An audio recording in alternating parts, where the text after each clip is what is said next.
Friends MLA కనుమత విషాదంలో చంద్రబాబు. ఈ విషయాలన్నీ తెలియాలంటే గనక వీడియోతో మీరు కంప్లీట్‌గా చూడండి. అప్పుడే మీకు కంప్లీట్ ఇన్ఫర్మేషన్ ఏంటో అర్థమవుతుంది. అదే విధంగా చాలామంది వీడియో చూస్తున్నారు గానీ లేఖని కామెంట్ చేయట్లేదు.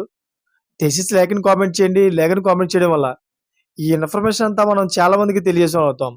అదే విధంగా చాలామంది సబ్స్క్రైబ్ చేసుకోవడం మాత్రం మర్చిపోతున్నారు.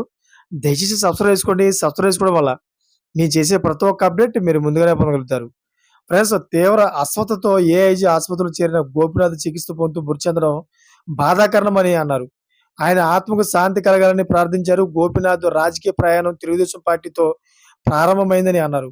ఉమ్మడి రాష్ట్రంలో తెలుగు యువత ప్రధాన కార్యదర్శిగా, హైదరాబాద్ అర్బన్ అధ్యక్షుడిగా పనిచేశారని సీఎం చంద్రబాబు గుర్తు చేసుకున్నారు.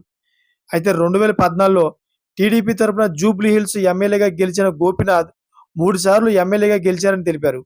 అయితే గోపినాథ్ కుటుంబ సభ్యులకు సీఎం చంద్రబాబు తన ప్రగాఢ సానుభూతి తెలిపారు.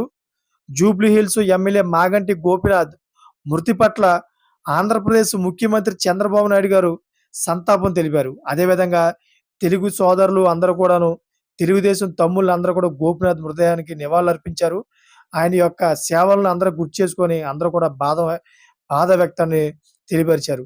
చూసారా ఫ్రెండ్స్, ఇటువంటి లేటెస్ట్ అప్డేట్స్ కోసం ఛానల్ సబ్స్క్రైబ్ చేసుకోండి, గంట బెల్ ఆల్‌లో పెట్టుకోండి. నేను చేసే ప్రతి ఒక్క అప్డేట్ మీరు ముందుగానే పొందగలుగుతారు. Thank for watching friends.